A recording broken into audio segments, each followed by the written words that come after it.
Limiar de lactato. Esse é um assunto que muitas pessoas têm problema em entender porque envolve um conhecimento básico de fisiologia do exercício, mas também a integração do metabolismo energético envolvendo lipídios, carboidratos, fosforilação oxidativa, metabolismo anaeróbio. Então, se você também tem dúvidas ou dificuldade em entender o que é o limiar de lactato, fique comigo nesse vídeo para não ter mais dúvidas sobre o que é o limiar de lactato. Welcome aboard this crazy ride. Então, pessoal, para entender apropriadamente como funciona o limiar de lactato e o que é o limiar de lactato, nós temos que ter em mente três informações básicas. A primeira delas é como funciona o metabolismo energético global durante o exercício e a sua dependência em relação à intensidade. Então eu coloquei aqui para vocês um gráfico mostrando a intensidade do exercício. Essa intensidade pode ser velocidade, se você estiver correndo, pode ser potência, se você estiver pedalando, e o substrato energético utilizado. Hoje, para fins de simplicidade, nós vamos falar apenas de carboidrato e lipídios, mas lembre-se que existem outros substratos que podem ser utilizados durante o exercício. Outro fator que nós temos que ter em mente é o objetivo do estudo hoje, que é as concentrações de lactato no sangue. Então aqui nós vamos fazer um paralelo entre a intensidade do exercício e o substrato energético sendo utilizado, e a intensidade do exercício e as concentrações de lactato no sangue.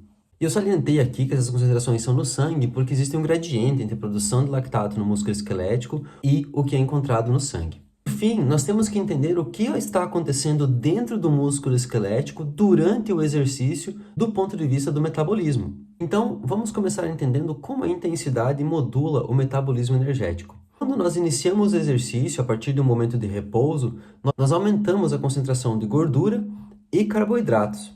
E conforme a intensidade do exercício aumenta, a oxidação de lipídios ela estabiliza, enquanto a oxidação de carboidratos aumenta mais e mais. Até que chega um momento em que a oxidação de carboidrato ultrapassa a oxidação de lipídios em intensidades muito elevadas de exercício.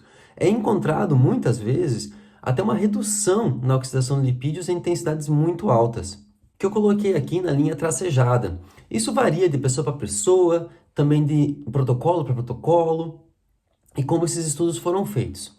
Então, vamos olhar o que acontece dentro do músculo esquelético aqui.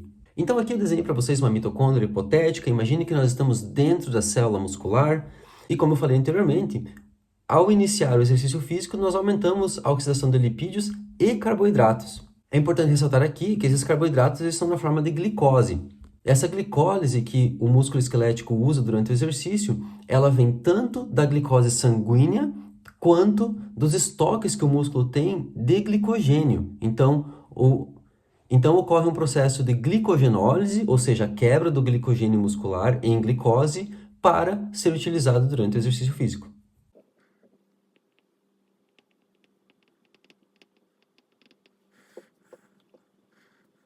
E agora, como eu mostrei no gráfico aqui em cima, conforme a intensidade aumenta, a oxidação de carboidrato se intensifica. O músculo capta mais glicose do sangue, o músculo usa mais o seu glicogênio muscular.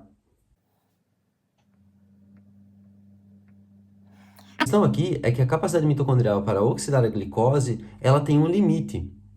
E, eventualmente, esse limite é ultrapassado em intensidades muito altas. Então, o que acontece exatamente nesse limite? Como eu já citei em outros vídeos, a glicose é convertida em piruvato e o piruvato é que entra na mitocôndria. A capacidade mitocondrial de utilizar piruvato é menor do que a produção de piruvato.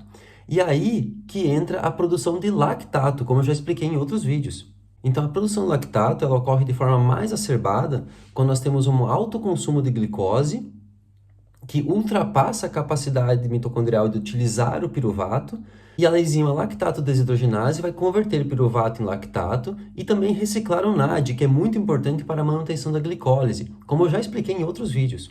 Então agora vamos olhar o que acontece com as concentrações de lactato no sangue durante o exercício.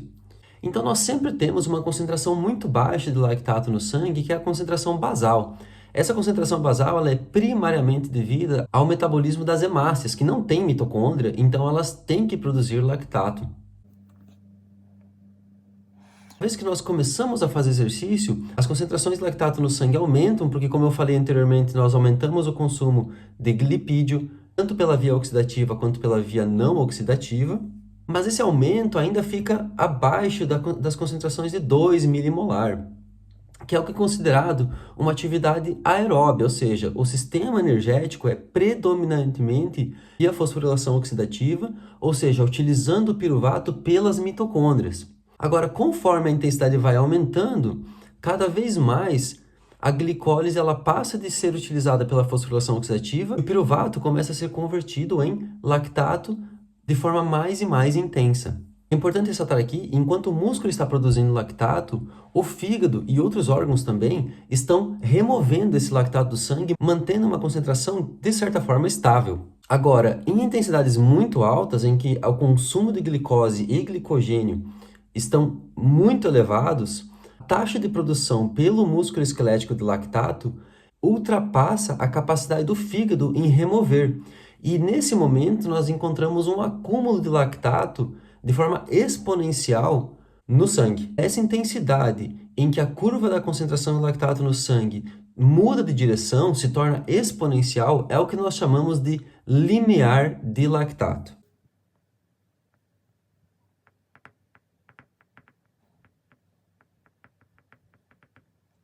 Então, para sumarizar, o limiar de lactato é a intensidade do exercício em que a capacidade de remoção do lactato no sangue pelo fígado é ultrapassada pela taxa de produção de lactato pelo músculo esquelético, visto que o músculo esquelético está utilizando glicose de forma anaeróbia e o piruvato está sendo convertido em lactato de forma muito intensa e o fígado não consegue remover. Esse limiar de lactato é muito importante para o exercício físico, porque ele é um preditor de fadiga, ele é um marcador de capacidade cardiorrespiratória e também ele pode ser modulado pelo nível de treinamento físico e pela dieta que o indivíduo pode estar consumindo. Então, pessoal, esse foi o vídeo sobre o limiar de lactato. Se você quer saber mais sobre o lactato, nós temos outros vídeos nesse canal sobre como ele é produzido, sobre os receptores do lactato e também como ele é metabolizado no fígado. Não se esqueça de curtir e compartilhar esse vídeo, se inscreva no canal, um abraço e até a próxima! Welcome aboard this crazy ride.